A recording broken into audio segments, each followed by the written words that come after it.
आज का हमारा टॉपिक है इस्लामिक लॉ ऑफ इनहेरिटेंस और आज इंशाल्लाह ताला हम लोग डिस्कस करेंगे कि हम किस तरह से एक डिसीज्ड औरत की जो प्रॉपर्टी है उसके शोहर, माँ और बाप और बेटे के दरमियान तकसीम करेंगे, डिस्ट्रीब्यूट करेंगे। हम सपोज करते हैं कि इस डिसीज्ड औरत ने 10 लाख रुपए की प्रॉपर्टी या एसेट्स छोड़े हैं, तो सबसे पहले हम फ्यूनरल और बरियल एक्सपेंसेस की पेमेंट करेंगे। फॉर एग्जांपल, इस डिसीज्ड औरत के फ्यूनरल और बरियल एक्सपेंसेस थे 50,000 रुपीज, तो 10 लाख रुपए में से हम फ्यूनरल और बरियल एक्सपेंसेस जो कि 50,000 रुपीज हैं उनको सब्सट्रैक्ट कर देंगे, लेस कर देंगे, माइनस कर देंगे। अब हमारे पास अमाउंट बची है 9,50,000 रुपए, 9,50,000 रुपीज। अब हम सबसे पहले डेट्स की पेमेंट करेंगे, जो कर्जे इस डिसीज्ड औरत पे होंगे उनकी पेमेंट करेंगे। सपोज करते हैं कि इस डिसीज्ड औरत पर 1 लाख रुपए के डेट्स इसने अदा करने थे। अच्छा, डेट्स जो हैं उनकी अदायगी वसीयत से पहले है और इसके रेफरेंस में जामिया तिर्मिज़ी में 2094 और 2122 पे हदीस मुबारका मौजूद है और सही बुखारी में 2750 नंबर पर जो हदीस मुबारका मौजूद है उसकी एक्सप्लेनेशन में भी ये वाली बात मौजूद है और मुस्नद अहमद में भी 6358 और मिशकातुल मसाबी में 3057 नंबर पर भी ये हदीस मुबारका मौजूद है। लेकिन मुस्नद अहमद और मिशकातुल मसाबी की असनाद ज़ईफ़ हैं, लेकिन जामिया तिर्मिज़ी की और सही बुखारी की असनाद सही हैं।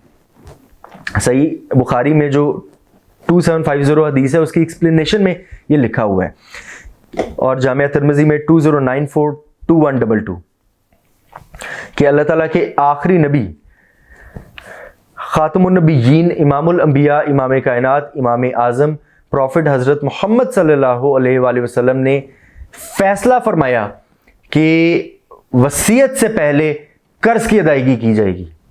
यह हमारे नबी पाक हज़रत मोहम्मद सल्लल्लाहु अलैहि वसल्लम ने फैसला फरमाया है कि वसीयत से पहले कर्ज की अदायगी की जाएगी। इसलिए हम पहले कर्ज अदा करेंगे, उसके बाद जो विल होगी, वसीयत होगी, उसको एग्जीक्यूट करेंगे। तो सपोज इस डिसीज्ड औरत पे 1 लाख रुपए के डेट्स थे, कर्ज था। अब हम उसको माइनस करेंगे तो हमारे पास बाकी जो अमाउंट बचेगी वो है 8,50,000 रुपए। फ्यूनरल और बरियल एक्सपेंसेस को लेस करने के बाद और डेट्स को माइनस करने के बाद अब जो अमाउंट हमारे पास बच रही है वो है 8,50,000 रुपए। अच्छा, कर्ज की अदायगी क्यों जरूरी है?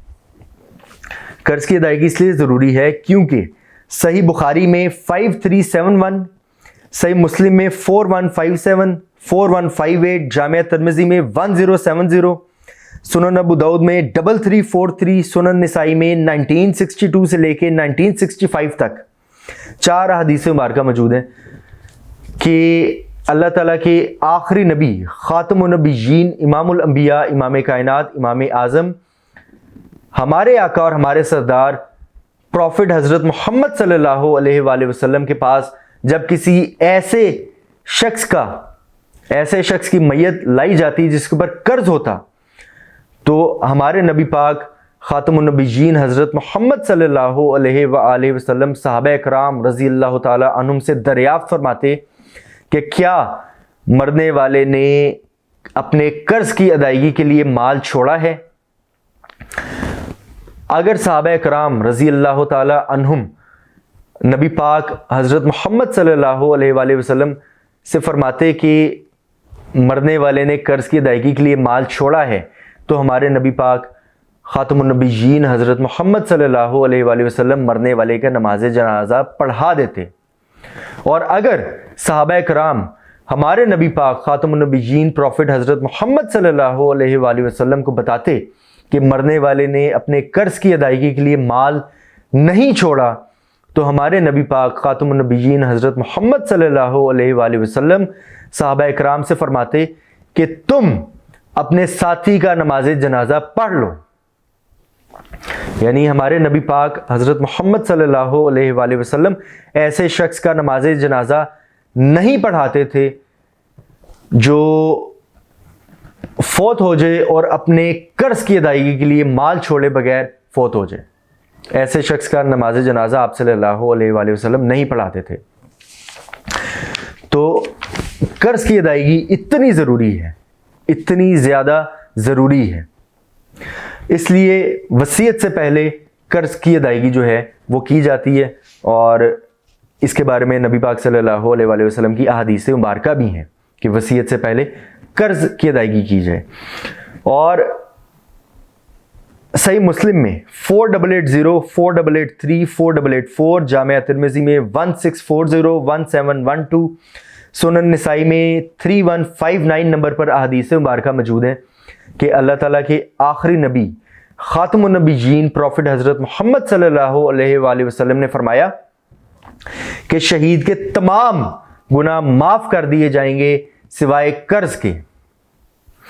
तो कर्ज एक ऐसा गुनाह है जो शहीद को भी माफ नहीं किया जाएगा, शहीद को भी कर्ज माफ नहीं है। अच्छा, अब वो ऐसे तमाम तर लोग हमारी सोसाइटी में, ऐसे तमाम तर सरकारी अफसरान, सरकारी मुलाजमीन जो जिनके खूनों में रिश्वत शामिल हो चुकी है ऑक्सीजन की तरह, और वो एक फाइल को इधर से उठा के इधर भी नहीं रखते रिश्वत खाए बगैर, वो सोचे कि उनका क्या अंजाम होगा, क्योंकि कर्जा तो शहीद को भी माफ नहीं है और ये जो रिश्वतखोरी है ये तो उससे भी बड़ा गुनाह है, उससे भी बड़ा जुर्म है। और ऐसे तमाम तर MNA और MPAs जो सरकारी खजाने को अपने पर्सनल बेनिफिट्स के लिए यूज करते हैं, अपने जाती वफादात के लिए यूज करते हैं, ऐसे तमाम तर MNA और MPAs सोचें उनका क्या अंजाम होगा रोज़े आखिरत, रोज़े क़यामत। तो आखिरत का मामला बहुत सख्त है और शहीद के भी तमाम तर गुनाह माफ़ कर दिए जाएंगे सिवाय कर्ज के। और रिश्वतखोरी और सरकारी ख़जाने का जो नाजायज़ इस्तेमाल है ज़ाती मफादात की खातिर, यह तो उससे भी बड़ा गुनाह है, उससे भी बड़ा जुर्म है। और कर्ज की अदायगी की इंपॉर्टेंस में और भी हदीस मुबारका मौजूद हैं जो जामिया तिर्मिज़ी में 1078, जामिया तिर्मिज़ी में 1079 नंबर पर हदीस मुबारका मौजूद है कि अल्लाह ताला के आखिरी नबी खातमुन नबीयीन, इमामुल अंबिया, इमाम कायनात, इमाम आज़म, नबी उम्मी हज़रत मोहम्मद सल्लल्लाहु अलैहि वसल्लम ने फरमाया कि मोमिन की जान उसके कर्ज की वजह से अटकी रहती है जब तक कि उसके कर्ज की अदायगी ना हो जाए।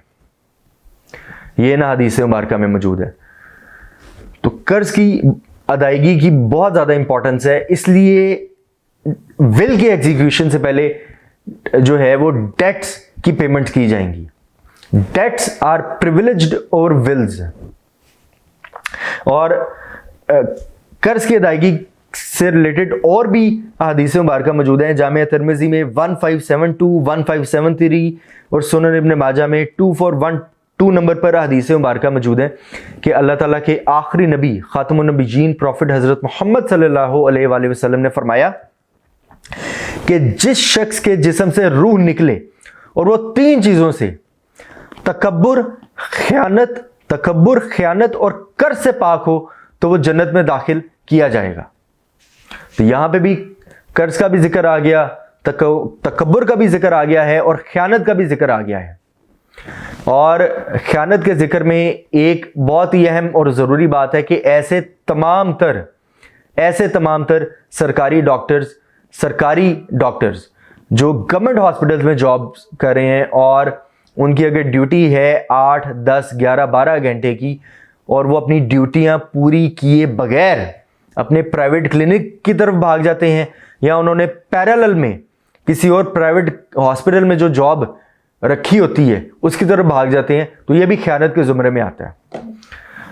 तो फिक्र करें अपनी आखिरत की और ऐसे तमाम तर लोग डरें कि रोज़े आखिरत, रोज़े क़यामत अल्लाह ताला को और ख़ातमुन नबीयीन प्रॉफिट हज़रत मोहम्मद सल्लल्लाहु अलैहि वसल्लम के सामने किस चेहरे को लेके जाएंगे, कैसे उनको फेस करेंगे, कैसे अपनी शक्ल जो है अल्लाह ताला और ख़ातमुन नबीयीन प्रॉफिट हज़रत मोहम्मद सल्लल्लाहु अलैहि वसल्लम की बारगाह अक़दस में लेके जाएंगे।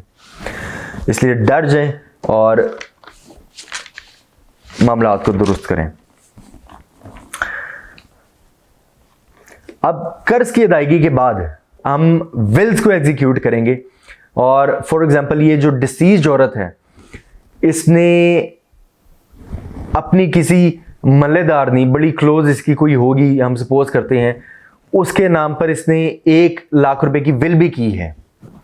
तो अब हम जो टोटल इसका एस्टेट था उसमें से हमने 50,000 फ्यूनरल एंड बरियल एक्सपेंसेस को माइनस कर दिया, फिर हमने 1 लाख रुपए के डेट्स को माइनस कर दिया। अब हम ये 1 लाख रुपए की जो विल है इसको भी एग्जीक्यूट करेंगे। तो और विल की जो एक्सटेंट है, विल के हवाले से जो कुछ इंपॉर्टेंट बातें हैं वो इंशाल्लाह ताला मैं डिस्कस करता हूं कि विल की जो एक्सटेंट है, जो लिमिट हमारे नबी पाक हजरत मोहम्मद सल्लल्लाहु अलैहि वसल्लम ने मुकर्रर फरमाई है, वो है 1/3। 1/3 से ज़्यादा की वसीयत नहीं हो सकती। और इस बात के रेफरेंस में सही बुखारी में 2742, 2743, 2744, 2750, 6733 और सही मुस्लिम में 4209 और मिशकातुल मसाबी में 3071 नंबर पर हदीस मुबारक मौजूद है कि हमारे नबी पाक खातमुन नबीयीन हजरत मोहम्मद सल्लल्लाहु अलैहि वसल्लम अपने एक सहाबी की इयादत के लिए तशरीफ लेकर गए जो हज्जतुल विदा के मौके पर बीमार हो गए थे।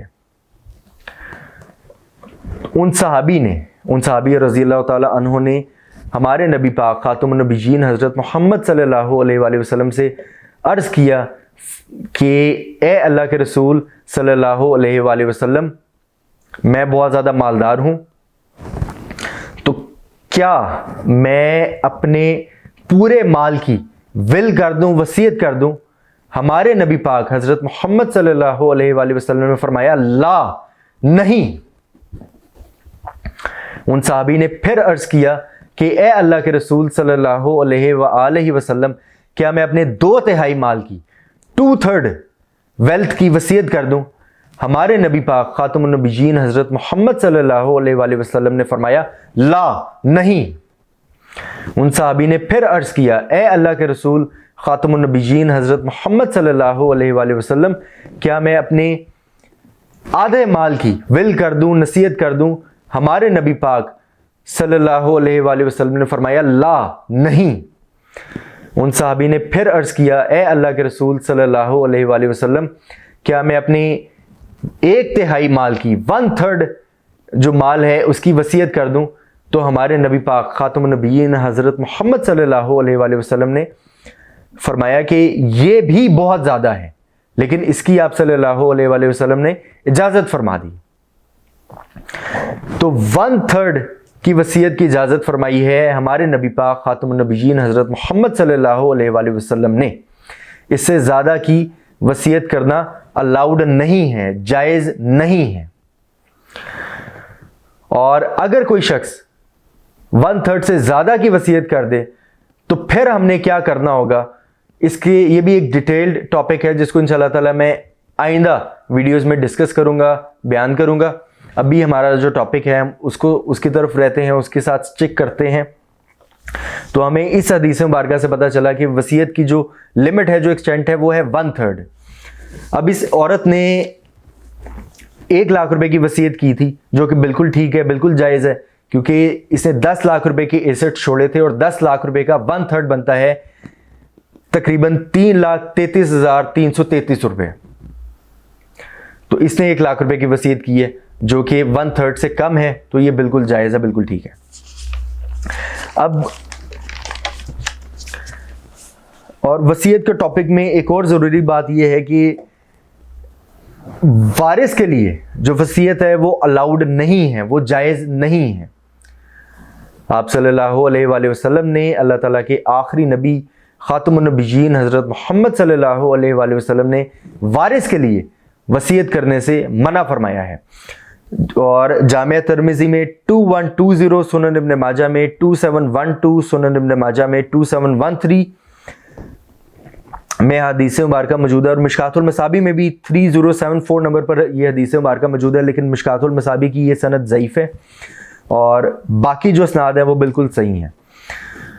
इन हदीस मुबारक में मौजूद है कि अल्लाह ताला के आखिरी नबी खातमुन नबीयीन हज़रत मोहम्मद सल्लल्लाहु अलैहि वसल्लम ने फरमाया कि अल्लाह ताला ने हर वारिस के लिए मिरास का हिस्सा जो है उसका तयन कर दिया है, लिहाजा किसी भी वारिस के लिए वसीयत जायज़ नहीं है।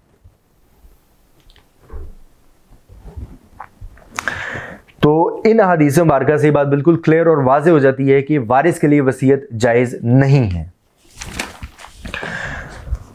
अब विल भी हमारी एग्जीक्यूट हो गई। अब हमने जो है बाकी जो अमाउंट हमारे पास बची है 7,50,000 रुपये, उसको हमने लीगल हेयर्स में डिस्ट्रीब्यूट करना है। और ये जो डिसीज्ड वुमन है इसके 4 लीगल हेयर्स हैं, इसका शोहर, इसकी माँ, इसका बाप और इसका एक बेटा। अब हम देखेंगे कि हम इस डिसीज्ड औरत के जो लीगल हेयर्स हैं उनमें ये 7.5 लाख रुपए जो रिमेनिंग अब हमारे पास बचे हैं उनको हम किस तरह से डिस्ट्रीब्यूट करेंगे। अच्छा, यहाँ पे एक और ज़रूरी बात यह है कि अल्लाह ताला के आखिरी नबी खातमुन नबीयीन प्रॉफिट हज़रत मोहम्मद सल्लल्लाहु अलैहि वसल्लम ने फरमाया कि मुसलमान काफिर का वारिस नहीं हो सकता और काफिर मुसलमान का वारिस नहीं हो सकता। A Muslim cannot be a legal heir of a non-Muslim and a non-Muslim cannot be a legal heir of a Muslim. मुसलमान काफिर का वारिस नहीं होगा और काफिर मुसलमान का वारिस नहीं होगा। और इस बात का जिक्र सही बुखारी में 6764, सही मुस्लिम में 4140, जामे तिर्मिज़ी में 2107, 2108, सुनन अबू दाऊद में 2909, 2911, सुनन इब्न माजा में 2729, 2730, 2731, मुस्नद अहमद में 6337, 6338, 6343, मिशकातुल मसाबी में 3046 और 3047 नंबर पर यह हदीसें मुबारका मौजूद हैं, जिनमें हमारे नबी पाक सल्लल्लाहु अलैहि वसल्लम ने फरमा दिया है, फैसला फरमा दिया है कि मुसलमान काफिर का वारिस नहीं होगा और काफिर मुसलमान का वारिस नहीं होगा। अब हमने ये जो डिसीज्ड औरत है इसकी वेल्थ डिस्ट्रीब्यूट करनी है इसके शोहर, इसके माँ बाप और बेटे के दरमियान में। तो 7.5 लाख रुपए हमारे पास रिमेनिंग अब है जो हमने डिस्ट्रीब्यूट करना है। सबसे पहले हम शोहर को जो है उसका शेयर वो अलॉट करेंगे और शोहर के लिए 1/4 हिस्सा है, क्योंकि अल्लाह ताला ने कुरान पाक में चैप्टर नंबर 4 इस औरत के शोहर के लिए 1/4 हिस्सा है, क्योंकि इस औरत का एक बेटा है। अगर बेटा ना होता तो शोहर का 1/2 हिस्सा होना था। आधा जो माल, अगर ये जितना भी माल ये औरत छोड़ती उसका आधा इसके शोहर को मिलना था अगर इस मरने वाली औरत की कोई औलाद ना होती। लेकिन अब इस मरने वाली औरत का एक बेटा है, तो इस औरत की इस चेट में से जो 1/4 है वो इसके शोहर को जाएगा। और इसका जिक्र अल्लाह ताला ने इसका हुक्म हमें कुरान पाक में दिया है। चैप्टर नंबर 4 सूरह निसा वर्स नंबर 12 में अल्लाह ताला फरमाते हैं, वलाकुम निस्फु मा तराका अज़वाजुकुम and for you is 1/2 of what is left by your wives इल्लम यकुल्लाहुन्ना वलादुन if not for them is any child. और अगर मरने वाली औरत के लिए औलाद हो तो फिर अल्लाह ताला फरमाते हैं कि फ़इन काना लहुन्ना वलादुन फलाकुम रब्बू, then if for them is any child then for you is 1/4। तो इस बात का हुक्म अल्लाह ताला ने कुरान पाक में फरमा दिया है कि अगर मरने वाली औरत की औलाद है तो उसके शोहर को 1/4 मिलेगा। अगर मरने वाली औरत की कोई औलाद नहीं है तो उसके शोहर को 1/2 मिलेगा। तो 7.5 लाख रुपए का 1/4 बनता है 1,87,000 रुपीज़ एंड 500, 1,87,500 रुपीज़। तो ये इसके शोहर को चला जाएगा। अब इस डिसीज्ड औरत के माँ और बाप को उनका हिस्सा अलॉट किया जाएगा, एलोकेट किया जाएगा। तो माँ और बाप दोनों को 1/6, 1/6, 1/6 माँ को और बाप को दोनों को मिलेगा। और इसका हुक्म अल्लाह ताला ने कुरान पाक में चैप्टर नंबर 4 सूरह निसा वर्स नंबर 11 में अल्लाह ताला ने फरमाया है, वली आबा वही लिकुली वाहिद मिनहुम अस्सुदुसु मिम्मा तराका इन काना लहु वलदुन। और अल्लाह ताला ने दोनों का जिक्र फरमा दिया है कि दोनों को अलहदा अलहदा मिलेगा। वली आबा वही एंड फॉर योर पेरेंट्स लिकुल्ली वाहिदिम, for each one of them लिकुल्ली वाहिदिम मिनहुम अस्सुदुसु इज 1/6 मिनहुम अस्सुदुसु मिम्मा तराका, one is for each one of them is 1/6 out of what you have left.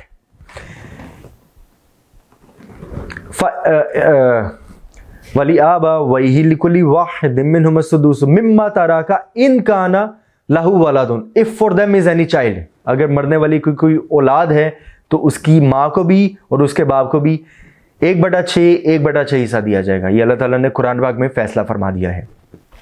तो अब क्योंकि इस मरने वाली जो डिसीज्ड औरत है इसका एक बेटा है, इसलिए इसकी माँ को भी 1/6 और बाप को भी 1/6 हिस्सा दिया जाएगा। और 7.5 लाख रुपए का 1/6 बनता है 1,25,000 रुपये। तो 1,25,000 रुपये इस डिसीज्ड औरत की माँ को भी दिए जाएंगे और 1,25,000 रुपये इस डिसीज्ड औरत के बाप को भी दिए जाएंगे। अब जो बाकी रिमेनिंग अमाउंट बचती है 3,12,500 रुपये, ये मुकम्मल जो रकम है ये इसके बेटे को चली जाएगी। अब यहाँ पे जो बेटा है वो एज अ रेजिड्यूरी इनहेरिट करेगा और तमाम तर जो रिमेनिंग अमाउंट है वो इसके बेटे को चली जाएगी। तो इस तरह हम एक डिसीज्ड औरत की जो एस्टेट है उसके शोहर, माँ बाप और बेटे के दरमियान डिस्ट्रीब्यूट करेंगे।